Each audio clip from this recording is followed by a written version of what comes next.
Joining this short webinar on food and health in older people that we've planned for Good Neighbours Coventry. You may or may not be a Good Neighbours volunteer when watching this, but either way, we hope that it proves useful for you in learning a little bit more how we can help older people make healthy choices in what they eat and how they eat. There are two caveats for this session before I begin properly. The first is that we all make poor decisions about food and what we eat. We might have a low nutrition takeaway or a bowl of cereal for dinner when we're tired. Older people, as adults, have the right to make poor decisions about what they eat. We can gently encourage people to make better choices if appropriate, but remember, an older person is your friend, not your child. No one can force them into making different choices about what they eat. The other caveat here is if you are a befriending volunteer with Good Neighbours, remember that this volunteer role includes being the person's friend, not single-handedly solving all issues for them. It's about, through conversation, gently identifying issues. Please don't take major action yourself. Instead, alert your Good Neighbours coordinator that support is needed. So what sort of food do older people need? There are some differences to adults who are younger. So dietary needs in older adults can shift to needing fewer daily calories because they're moving less, but they still need just as many nutrients, perhaps even more nutrients, and therefore it's important to have really nutrient-dense food that they eat. Key priorities include increasing calcium, increasing protein, and maintaining hydration. So the first one, increasing protein. Protein is really important for retaining your muscles, and with weak muscles, we are more prone to falling over. Falling over in older adults is common, preventable, and also something that we really need to tackle because it's highly dangerous. Age-related muscle loss requires an increased protein intake, and that is in the region of 1.0 to 1.2 grams of protein per kilogram that the person weighs as a daily amount of protein to eat. So if you weigh 60 kilograms, you should probably be eating in the region of 60 to 72 grams of protein each day. Sources of protein include eggs, fish, lean meat, and beef. We also need vitamin D and calcium because our bone density naturally decreases as we age. Again, that can be really dangerous, leading to risks of osteoporosis and easily breaking bones if we have a fall. Older adults often need higher levels of vitamin D and calcium to prevent that osteoporosis. Sun exposure is not normally enough even for younger adults in the UK, particularly in the colder, shorter winter months. So all of us should be having some sort of vitamin D supplement, but that's especially important for older people. We can also have fortified foods, which are foods with added nutrients, such as certain cereals. However, we do need to be careful with supplements because taking too much of any vitamin, like vitamin D or calcium, is also dangerous. Constipation in older people is common and can be dangerous too, and it's often triggered or worsened by immobility, dehydration, and medications like pain relievers or opioids.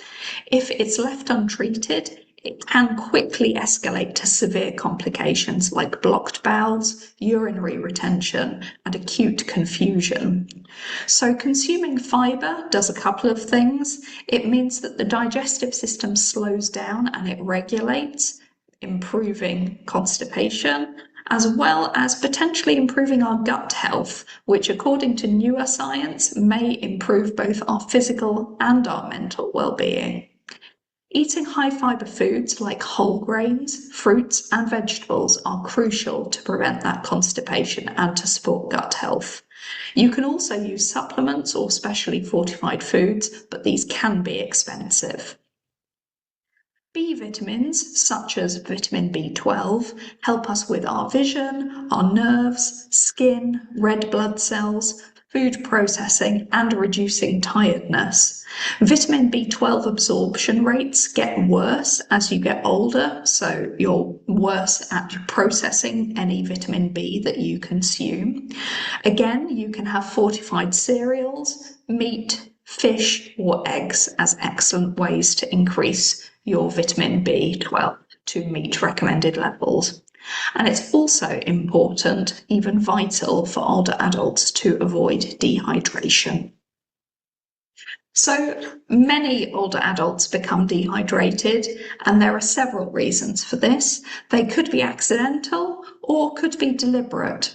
So as we get older, we often lose our sense of feeling thirsty. We might take medication which stops us feeling as thirsty, or we might have memory loss and forget when we've drunk things.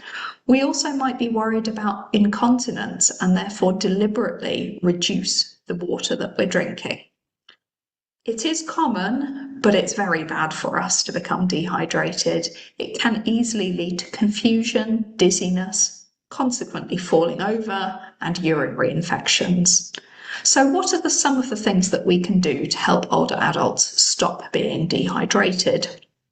Firstly, keep fluids accessible. So always leave a glass, cup, or water bottle within easy reach of the older person so that they don't need to stand up and grab a drink. Juice cartons can also be helpful. Diversify the drinks. You don't have to just offer water or tea. You could have any drink that they enjoy, such as herbal teas, squash, milky drinks, or even soup. Add flavour if water is boring. You could have water-rich foods. You could eat things like cucumber, melon, tomatoes, or ice lollies. There are also new inventions like jelly drops, which are aimed at older people living with dementia, but are suitable for anybody who struggles to drink. They are specially designed sweets, which are 95% water. However, they can be quite expensive, so it's much cheaper to drink a drink if possible. You can have adaptive drinkware if the person is worried about spilling their drink and that's what's stopping them drinking. You could have two-handled mugs or spill-proof adaptive cups. These can help anybody with reduced grip or coordination. Clear or brightly coloured cups or water bottles that have lines on them to tell you how much you should drink and when can also act as visual prompts. Some people find it easier to drink with a straw as well. You can also drink together. When you go and visit an older person, encourage them to drink when you drink. So set each other a good examples. Finally, there are various higher tech options, drinking alarms to remind you to drink. So the Alzheimer's Society has a device called the Droplet Reminder Hydration Set, and that is basically a smart coaster that goes under a special drinking cup, and it will light up and can play a particular message that's personalised by a loved one to remind the person with a friendly voice to have a drink. There's an Ulla Smart Drinks Reminder, which is a little sensor that you clip onto any water bottle, and it will flash at you before dehydration occurs to provide a visual cue to have a drink. You can also set smart speakers like an Alexa or a Google Assistant to have repeated daily alarms or routines to announce that it's time to drink water. So why do older people sometimes eat poorly? There are lots of different reasons for this. One of them is habit. Older adults may have always eaten poorly, even when they were younger. Another is familiarity. The older adult may revert to comfort eating, things that were familiar from their childhood or younger years. Perhaps they are now eating lots of biscuits. Maybe they're less open to new ingredients and new recipes. Some older people with memory loss may forget what food that they've bought, and that could lead to food going off, going mouldy in the fridge, and that could ultimately cause a health hazard in their diet. It's common for our taste buds to dull as we get older, and this can be why older people start adding lots of salt to their food. Other health issues may put people off eating, such as weak teeth, poor digestion, or finding it difficult to swallow. Tea and toast syndrome is a dangerous type of malnutrition which is primarily found in older people, and it's where individuals rely almost exclusively on simple, easy to prepare food like tea and bread. It disproportionately affects older adults who are living alone, and it can lead to severe health complications like confusion, lethargy, falls, and a weakened immune system. It usually happens for one of these reasons. The person could be grieving or feeling very isolated. They might lack the motivation or emotional energy to cook a full proper meal for one person. They may have a reduced appetite or reduced cognition.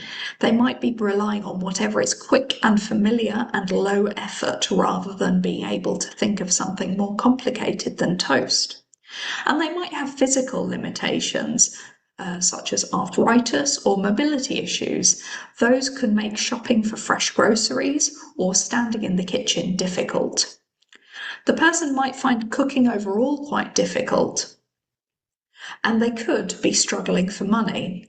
Lack of money reduces the decisions that you're able to make about healthy and straightforward food. So, what actions could we take to help older people eat a better diet?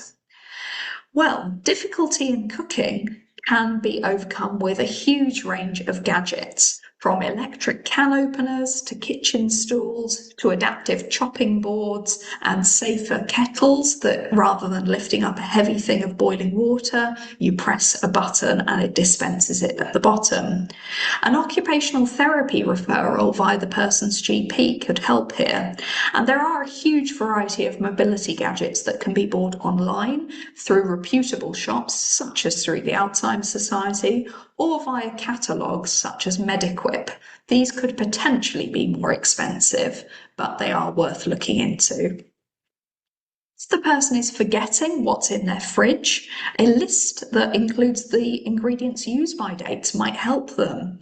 Some grocery delivery services like Ocado have the expiry dates of the product printed on the receipt so that you only have one list that you need to read, and you could potentially zoom in on that on a screen or magnify a printout of it. Some people are finding it difficult to purchase fresh ingredients.